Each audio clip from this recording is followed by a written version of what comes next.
All right, so we're going to jump right in here. Roy, I know you got a flight, so if anybody wonders, why he darts off stage, it's not because he's afraid of the questions. It's because he's got to go at some point. We'll go as long as we can. If you got to go, Thanks, Brian. the rest of us will make do. But we got a real good panel. I love talking about de novos and acquisitions. I think I'm going to antagonize everybody a little bit, give them a hard time. That's out of character for me, but I'm going to do it. I'll try my best. Let me start, though, before we dive right into this. I think it would be sort of irresponsible not to address, we're likely in some type of recession right now. The interest rates have gone up, I think, 3/4 of a point the last 2 times. I just got a report today that, inflation only went down like a little bit. It's still like 5% from 5.2. So really, really tricky. Let me start with you, Brannon. What is this doing to the M&A markets, the climate we're in right now?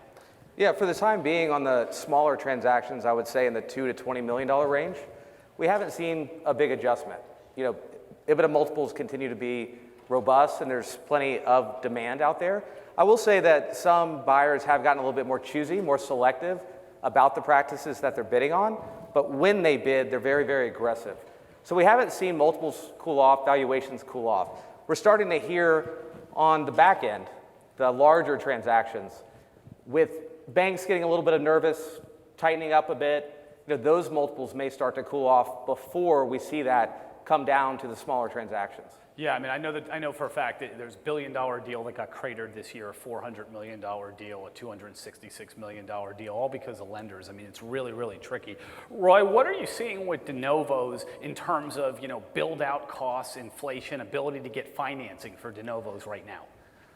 Well, a lot of de novos have long cycles, so anything that's sort of kicked off is on its way, and I think nervousness goes up because what you thought you had in terms of visibility 12 months from now, 6 months from now, 18 months from now is gone.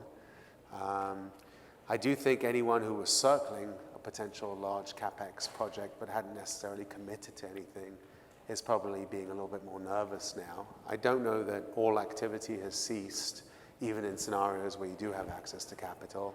I think generally both M&A and de novo, the environment is harder all the way around, but I would call us a laggard in healthcare services, whereas other industries are much further advanced in repricing themselves and contracting from an M&A standpoint, from a CapEx standpoint. I think healthcare is going to get there a little bit slower. Gary, what do you think if we said the hell with each of these guys and we said that one of the keys to this economy is going to be same-store growth? Well, I'm going to take that position. We have Brannon talking about acquisition and Roy talking about de novo. And my position is going to be perhaps in the current economic climate, the best opportunity is to grow organically and internally. Most practices are underperforming in terms of what their potential is. And that strategy can be used anytime. But certainly in a recessionary time, that might be our best strategy. I'm going to push back. I know you like conflict. No, we're going to have a little fun here today. And we may arm wrestle this out. We're going to wake this thing up. It's going to be good. But I do think, and I will say this, I'm speaking on this, I think, I'll antagonize you guys a little bit. The key has been, hey, we want to grow our EBITDA, we're just going to buy a whole bunch of shit. That's kind of, or we're going to open up some new stuff. Yeah. And, I was on a leadership summit recently with some executives at Walmart and Costco, and they're like mocking us, Gary. They're laughing at us because they're like, we learn how to squeeze every last dollar out of something before we go open up a new one or buy one. You guys just go on some crazed shopping spree. And so, what do you think about that? Do you want to take it first, Roy? Yeah, I'll take a crack. How about we don't learn, right? We don't learn how to do our thing before we open up a new one. I'll take a crack at both of you at the same time. So double left jabs. I don't think it's the best strategy to grow organically. I don't think it's the best strategy to acquire. I think it's the best strategy to be the best. And I think that difficult environments force you to rethink what being the best means. Difficulty in accessing resources, whether they're financial or human capital, or whether they're patients, whether it's holding onto your staff, that forces you to rethink everything that you're doing. Too much growth forces you to rethink what you're doing. Tons of additional capital on the exit forces you to rethink what you're doing. So, we've spoken about this on the phone. I think as a manager of a growing business, healthcare services, consolidating business, you're really being asked to develop multiple skill sets at the same time. And so the problem with the statement, the best strategy is to grow organically, is some of the best time to buy is during a recession, right? Some of the worst time to buy is during a boom cycle. So you really want to sharpen your pens on distressed assets out there, whether it's recruiting or poaching or literally M&A. Best deals, best planning for the long term. Some of the hardest times to grow organically is during a recession. A lot of things are just much harder to gather in terms of resources than they normally are. So there's a time and a place for everything. My ultimate argument is you want to keep as many flames alive at the same time as a business. Some flames are going to be much larger than others, but that's not a reason to turn your Denovo business off or your M&A business off.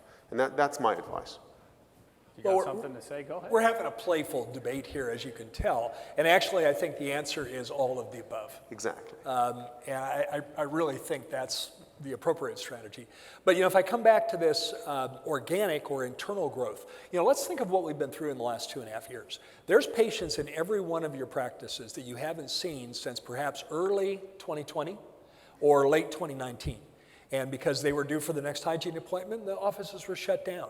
And for a while, those people stayed away from visiting your practice. And some of them have just gotten into the bad habit of staying away.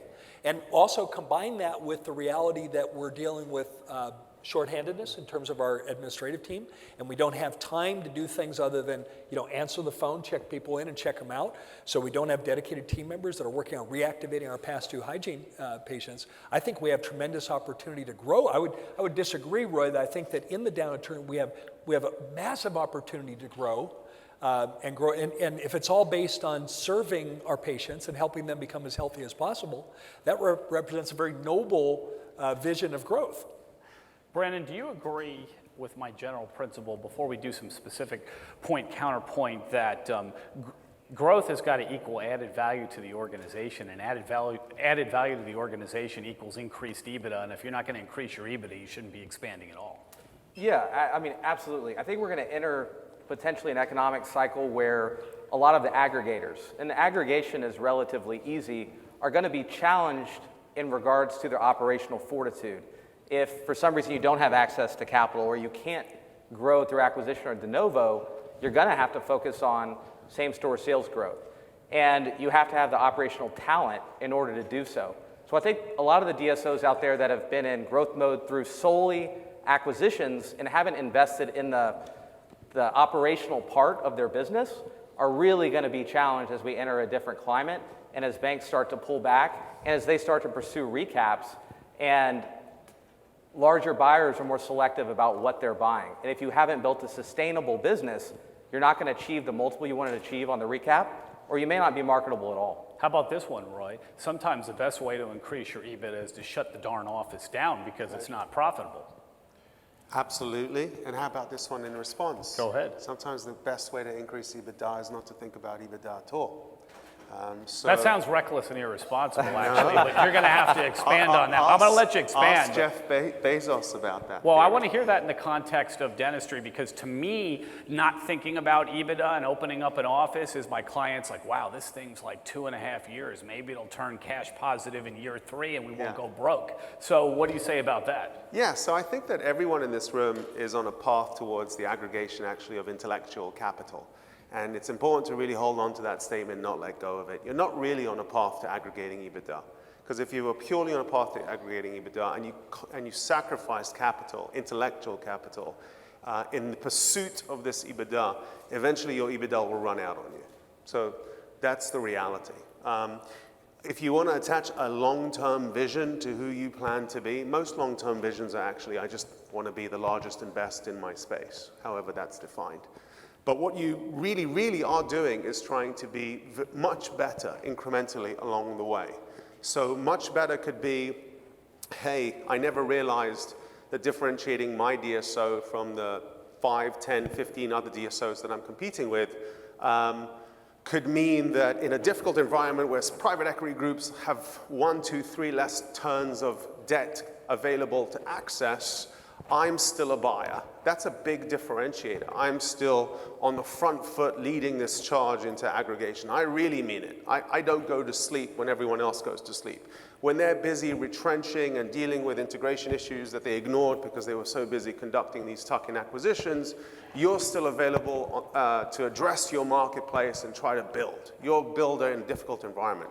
So, you know, why is it important to differentiate yourself? Why is it important to be contrarian in a DSO marketplace? You don't actually want to do what everyone else is doing. You want to find creative ways to accelerate your pursuit of intellectual capital as you grow your business. Unless, of course, what everyone else is doing is smashingly successful and they're getting giant multiples on EBITDA. Then find something else to do it. Right. So, Gary, let me ask you this question, though. Is it possible to be good at de novos and acquisitions, or you just got to pick one? Well, you know, in my experience with DSOs, I've seen many examples of groups that have been successful with both. They'll tend to focus more heavily in one area or another. But I absolutely believe they can be successful. You can. People. I believe so. And then also you combine that. I'm going to stick to my, you know, this is my story. I'm going to stick to it. I'm going to stick to same store growth. And I'll give you an example. If we go back to the last recession, what's now called the Great Recession, in 2007, 2008, and 2009. And in my practice in Phoenix, Arizona, we bought that practice in May of 2007. Well, the recession didn't hit exactly the same time in every part of the country, but it hit us like a ton of bricks in September of 2008.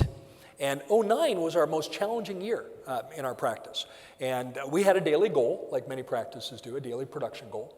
And in 2009, we were only scheduled to goal 20% of the time when we came in for our morning huddle, scheduled to goal 20% of the time.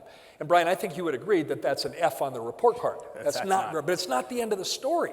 We worked on concepts of same-day dentistry. In other words, helping the patients we were seeing today with same-day dentistry. And by the time we made it to the end of the day, we hit our goal 80% of the time. And so we turned what was poor performance into really good performance. And when you come back and look at EBITDA, if we can grow with the same team and the same hours, your profitability is so attractive on that area because your fixed expenses stay the same. Our fixed expenses stay the same. And the profit margin on that top end growth is so attractive that it bears being part of our strategy, in my opinion. Of course, it didn't hurt that dentistry's proven to be virtually recession-proof. I mean, that helps. If you were like out there selling cars or lending money, you might be on the soup kitchen line or something. But dentistry's been terrific for that, and that's why so many private equity investors are interested in bringing me to Brannon. Let's do some counterpoint on some issues between de novos and acquisitions. Have a little fun, antagonize everybody, maybe hurt some feelings, whatever. Look, in the case of a acquisition, the concept's proven, Brannon, versus, you pick a location and hope for the best.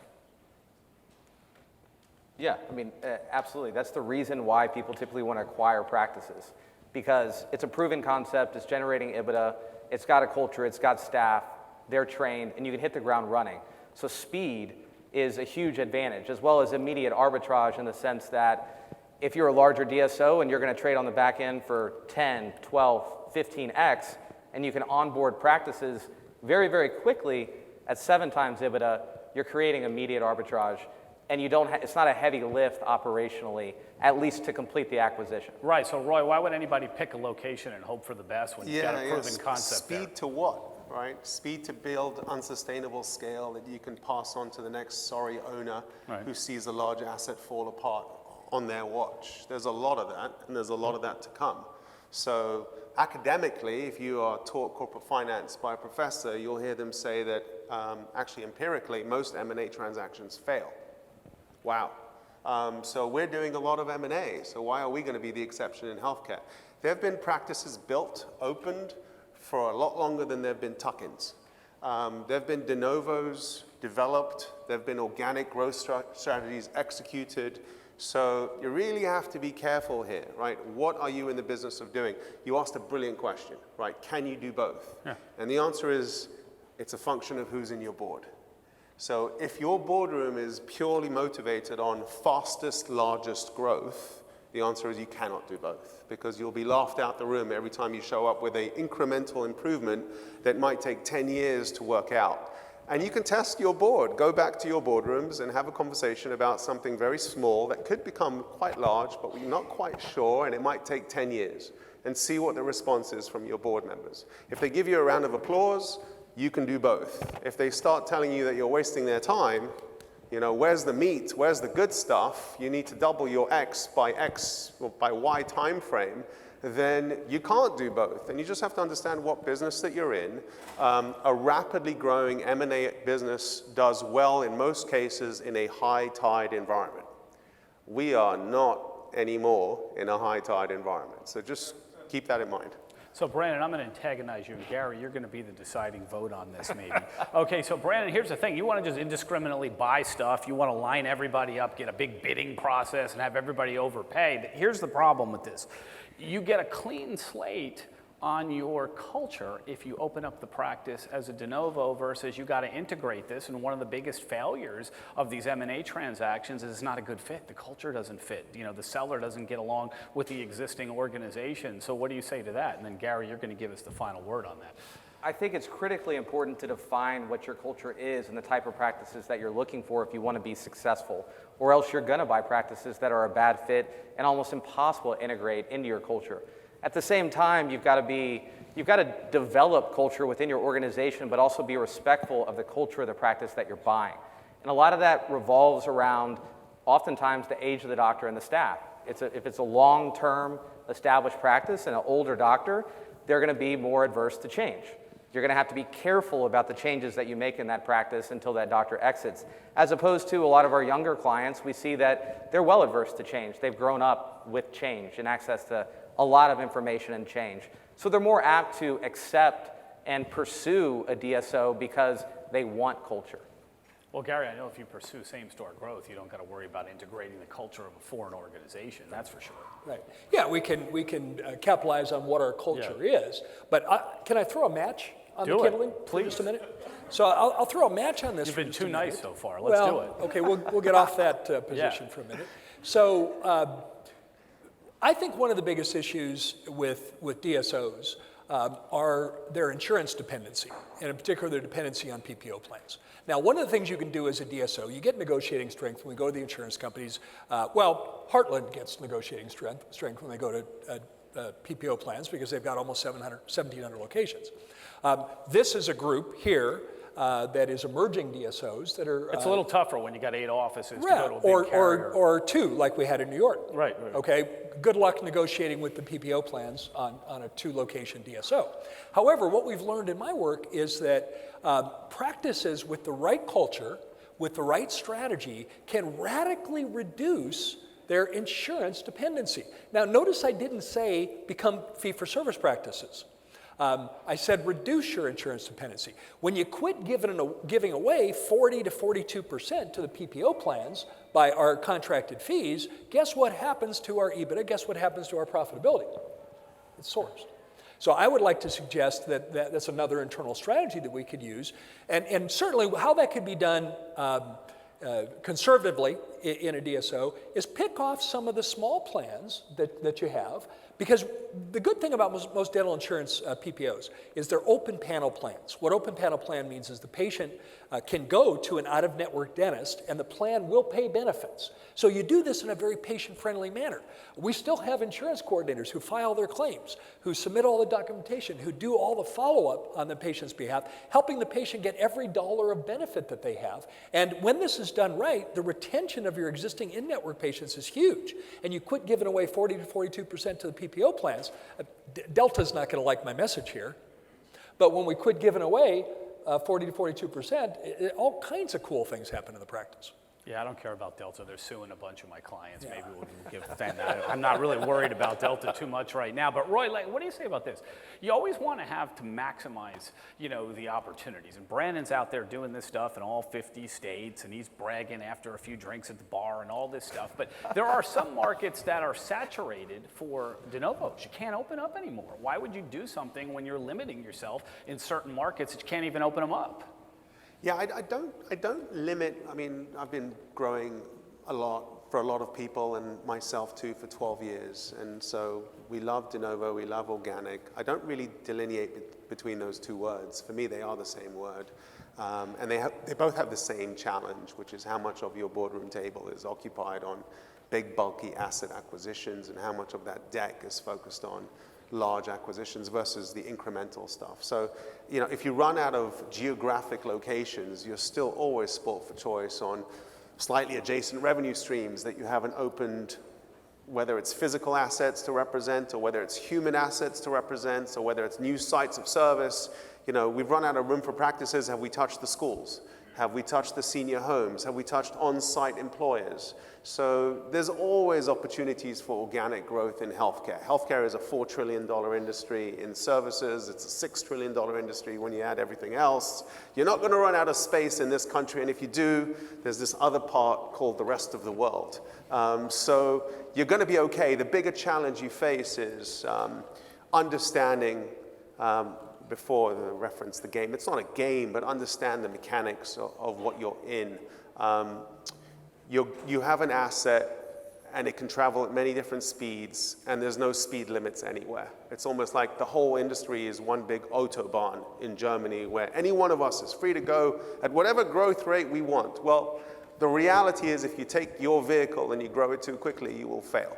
The reality is DSO land will contract and consolidate around an ever smaller number of consolidators, and it will do so for two reasons. One, really good DSOs will trade for really good valuations all the time. Two, really bad DSOs will get picked apart and repurchased at de minimis value, at liquidation value all the time. And that's just the history of all industries consolidating.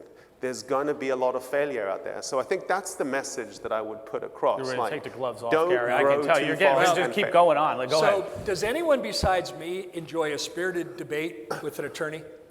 I don't know. All right, let's go. So Brian made the comment that there's some places you can't You're do taking it. me on. All right, go ahead. Well, Now we're throwing him I'm into going the to defend wrestling match. myself. Warning. We're but go throwing ahead. Brian into the mud. All right. Brian made the comment that there's places in the country you can't do de novo. Au contraire. Every market in the United States, we have a data point that would disagree with that, and that is that in every market, 50% of the adults have not been to a dentist in the last year. Let's go find them. Name a dentist. Let's go find them. Use your imagination. Well, it definitely gets saturated for the 40% that go to the dentist. Mine is 40, 60. I'm actually helping you that. I think 60% of the people don't go to the dentist, and it's definitely saturated to that 40. But what are you saying? I mean, you're like, oh, let's go get them. Well, like how? Like, don't just criticize. What we're do? both saying, Brian, is that all businesses and healthcare services need to pivot a lot more often than they'd like to acknowledge.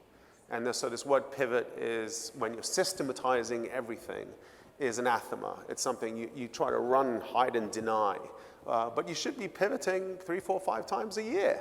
Doesn't mean that you're fully pivoting out of what is currently a core component of your business that's doing well, may even be a cash cow if you're lucky, but it does mean that your job is to create a portfolio of initiatives. Otherwise, when circumstances changed, you will always be lost to the party.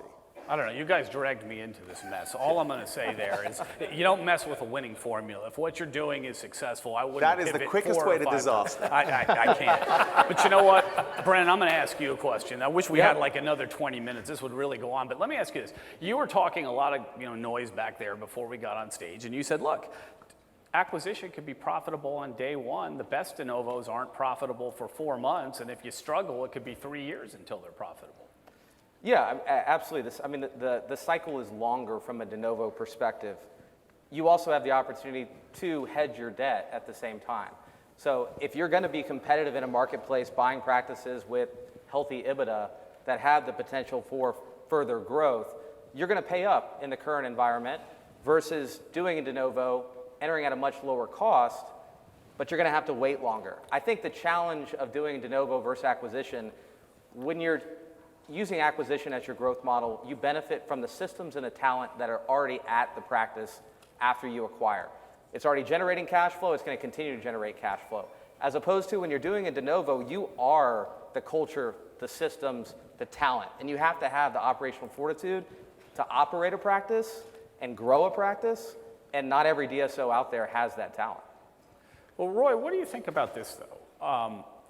When you open up a de novo, you got to staff the darn thing, and we have the biggest staff shortage we've ever heard. Have you ever heard of the great resignation? I don't know if you heard of that or not, but that's where we are right now. So how are you going to open these things up and then staff them from scratch without any established staff? I don't think the job is necessarily to open and start worrying about staff the following day. I think you land a de novo plane, not Well, they're that- going to be empty? Like, who's going to not be that there? differently to landing an M&A plane, right? You have a project timeline, you start assigning senior management positions like an administrator, like a chief clinical nurse. You have a management team, and you're starting to gather resumes way before you open. If the answer is we haven't gotten a single resume and we're not going to be able to execute, then maybe you have to redirect that timeline. Most de novos actually open with a skeleton crew. Most de novos, if they're risk averse, are not opening at full capacity, full utilization. They're graduating anyway over time. And you also have to, I mean, there's a lot been said about how to hire people, right? Part of do we have the labor force should factor into your business plan, and how do we sell them on this business that we're developing? People like a new thing. People like excitement. People like change. And I'm not going to disagree. On an academic basis, which is not irrelevant, it's based on research, your average M&A transaction should be lower risk than your average de novo transaction. There's no two ways about that. But is the return higher? That still leaves room. Is the that return still leaves higher on a room- de novo? Hold on. That Yeah. still leaves room for a lot of what I experience in my business, which is how many phone calls do I get that start with, I just bought something, help me, I don't know what I bought. And how many phone calls start with, I've owned something for a year, it's completely deviated from what I thought was going to happen over the course of the first year, how do we redirect this? There are cultural risks that you face by buying any practice. There's just reality. So just because something is less risk doesn't mean it's not risky. But is a return high? He wouldn't answer it, Gary, so I'll go to you. Is the return higher on a de novo? I understand more Yes. risk if the return. Oh, now you're going to answer. Well, that's too late. Yes. We're moving on to Gary. Gary, is the return Much higher, higher? 'cause Yeah, it's you're cheaper. done. Is the return higher on a de novo if the risk is higher? No, the return's going to be higher on acquisition. Okay. And especially if if you purchase an underperforming practice. Not on a percentage basis. It's you have to talk about time-adjusted returns, because it's a longer cycle to generate EBITDA, to generate a return. It could take 3, 4, 5 years to generate substantial EBITDA in a de novo scenario versus an acquisition scenario. Immediately, you have EBITDA and immediate arbitrage because your larger organization is worth more than that single site practice. So we talked about the numbers, and now you got riled up. You were in like diabetic shock with the banana pudding, but now he's fired up. So you think the return is higher on acquisition, Brannon? I think the time-adjusted return is higher. As a percentage, the return is higher on a de novo because the entry point from a cost perspective is a lot lower. So I think you need to think about the cycle that you're in. If you're trying to create a sustainable company, we said it earlier, you should be doing all three of these things well all the time. Go ahead, Roy. No, we is can- he wrong? Go ahead. This is where I have to come straight at you. Go right? ahead. A sloppy question, right? My question was sloppy. All right, what was the better question? Is Go it ahead. apples to apples? Are we talking about two assets generating $10 million of revenue and $3 million of EBITDA? One was acquired and one was built. De novo's gonna Because win in every that time. scenario, the de novo is going to kick the living crap out of your M&A Okay, well, I transaction, gave you whether the you buy opportunity. it 4, 5, 6, 7, 8, or 9 times, as long as you are somewhat reasonable about your budget, right? Because de novos don't cost 5 times EBITDA. Well, look Gary, at the what do you source- think of well, this mess? That's look what I at, was look gonna at the say. source of your capital as well. That brings in a whole nother dynamic here. Right. And we know that private equity has a lot of capital they want deployed. And so, what's the best way to deploy that? Is the best way to deploy that through acquisition? Bingo. That's why M&A is so popular, because it costs more. Well, so Gary, are you agreeing with the de novo or are you agreeing with the acquisition? Which is a better way to deploy the capital? Yes. Yes, what? Yes, you want the banana pudding for love lunch? it. What was the answer? By the way, I echo that, yes. That you ate the banana pudding, or what are you echoing? Go ahead. I'm saying yes, as in all the above. And again, look at where your source of capital is coming from. If the source of capital is internal, we have a lot of owner-operator DSOs here, and if their capital is internal, then we have to look at what would be the best way to use that. And it's more limited than if we've got investors and we have to deploy that. But I still stick by my guns that the appropriate strategy would involve all three approaches: acquisition, de novo, and then absolutely in either way, look for same-store growth, or what I'm going to call organic growth in the practice. There's analogies to this, right? Smaller funds outperform larger funds in the private equity world. Did everyone know that? It's true. Everyone know that? Raise your hands if you knew that. Smaller funds We're polling outperform the larger audience funds. now. Nobody knew? You're on the spot. We're not here to make Why them do feel they uncomfortable. outperform? We're here to make Why you do they feel out- uncomfortable. But here's Why the do they outperform larger funds? Because capital in itself is not a driver of value. Brandon, let me ask this. This is like washing my mouth out with soap, agreeing with Roy, but I have to on this point. I really do. Sometimes there are cultural issues that come up, and if you acquire the wrong culture or you have to integrate it, it's like a really big problem. So how do you address that? I mean, if you make a mistake and you buy a practice that's not a good fit for the group, or maybe somebody sold prematurely, they weren't really ready emotionally or financially to sell, you've definitely got a problem on your hands. And there's no easy way to solve that problem. You have to lean in, and it's going to test your human capital as well as your operational capital to see if you can right that wrong.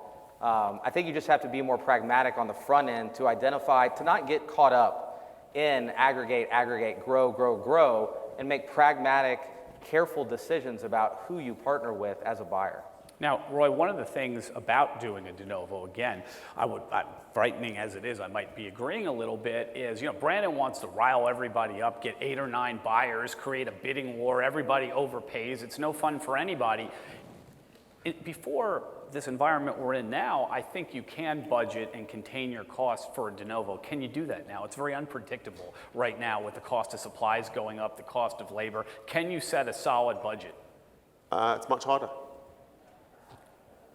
Yeah, I mean, I think that's it's honest. It's much harder to do everything, right? It's much harder to win an auction process and not be subjected to buyer's curse when physicians aren't being educated well enough to select buyers based on something other than price. That's a really hard thing to do, to not pick the highest bid. Wow. We try to focus on fit first. Well, there's something called best overall value, I would hope, right, Brandon? You're just not telling your clients to pick the highest price. I'll pick on Brannon right now. How do you advise your clients to focus on fit if you yourself are being paid based on price? So we focus on fit and then use competition to leverage the best fit to match the economics of the other buyers. And if they don't, then it comes down to the doctor. Why did they choose to sell their practice in the first place? What were they trying to accomplish? Was it solely economic and they're not worried about the future from a fit perspective? Or was it more about they want operational help and guidance and assistance? They yearn for culture.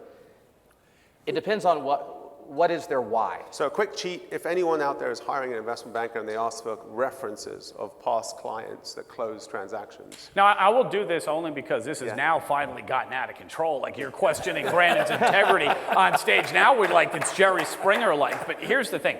I've done a lot of deals with Brandon, and I know he pursues best overall value. I will say that. He's a guest on stage. We're not going to go over it. You do make a higher commission on the higher price, but I know you've always strived for best overall value. So I'll say that just there are because... good bankers, it's true. Fair enough. But, Gary, you were jumping out of your seat, so go ahead. The cultures come up in this debate. And I think it's probably true for everybody in this room, myself included. How many of us have purchased a practice where we thought we were buying X and we got Y? Yeah. And we discovered that we got Y with skeletons in the closet. Am I the only one that's experienced? You thought it was filet mignon and you got a shit sandwich. I mean, that's really like a problem. Yeah. Really. True story.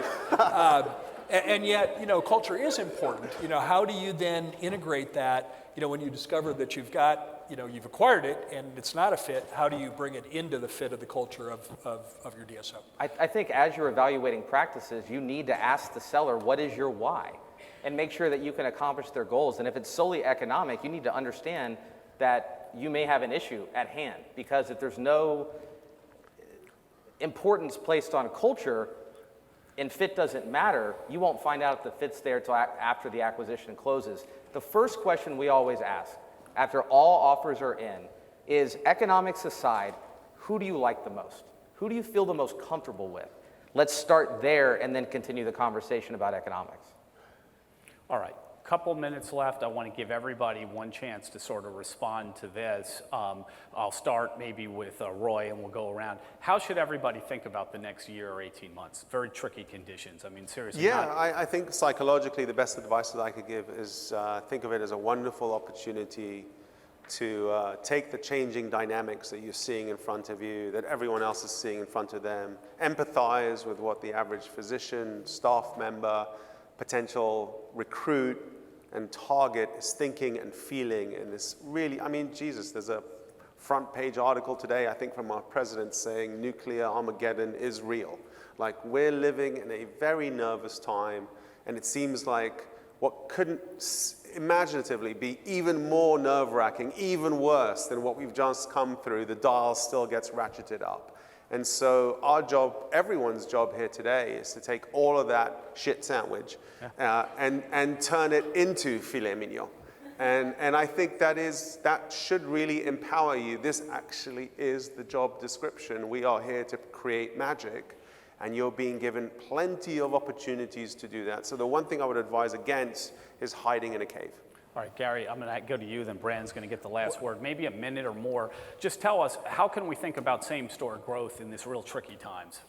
Well, part of my enthusiasm, part of my optimism, but I believe we have a great opportunity ahead of us. Dentistry is a people game. Yes, it's a clinical game, and yes, we need to know our craft of dentistry, but dentistry is a people game. It's a people game at the relationship level. The stronger relationship-driven practice you have, the stronger your practice is at retention, at attracting and keeping the best team members, at attracting patients. Roy, you read the Armageddon headlines, and people are pining for.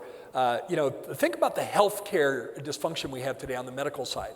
On the physician side, on the medical side, healthcare has diminished to the point where the average GP practitioner sees 80 patients a day. And if you do the math on that, that's 6 minutes a patient. And so all they have time is to reach out a prescription pad and write a prescription for whatever symptoms they have.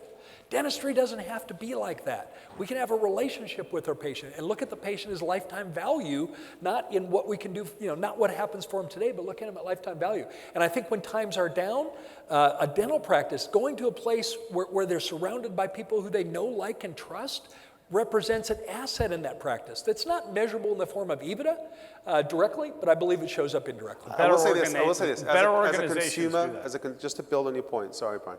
As a consumer, every time I experience passion in service anywhere, it resonates with me during the course of the day. So just think about it. I do agree with that. Brandon, last word on your thoughts, M&A markets, whatever you want to talk about, how people should think about the next year or 18 months. I think the next year or 18 months is going to be very interesting. I mean, we're on the front lines of observing how well DSOs identify fit, how well they integrate, and how well they operate from the post-closing feedback that we get from our clients.